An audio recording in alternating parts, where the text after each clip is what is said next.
People have been getting their news and information from the newspapers, but now it could be goodbye to all that and welcome to this, the internet. In the last few years, British newspapers have woken up to the opportunities and the threats posed by the internet and all the rest of the growing list of new media tools. From CD-ROMs to cable and satellite TV, the paper barons are beginning to saddle up the technology of the next millennium. It's not necessarily a matter of expansion, it's a matter of keeping pace with developments. If people find new forms of media they want to use, it would be foolish of us not to look at them.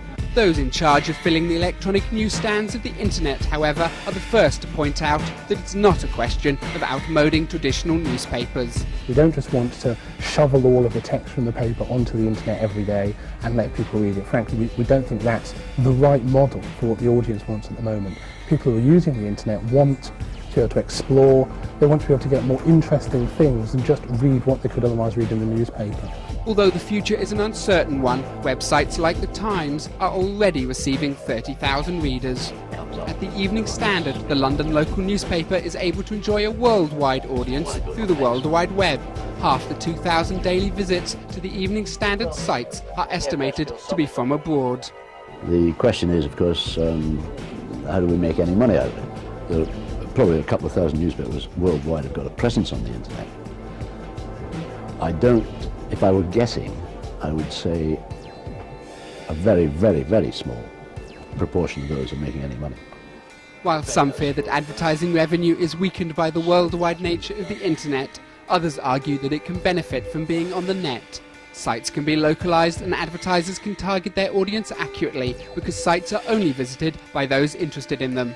This works for newspapers too, which in the future could be tailored and compiled to the reader's interests. In other words, the Daily Me.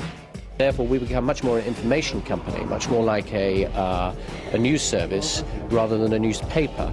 Another possible revenue source for news groups is their massive information archives. We might conceivably do travel online.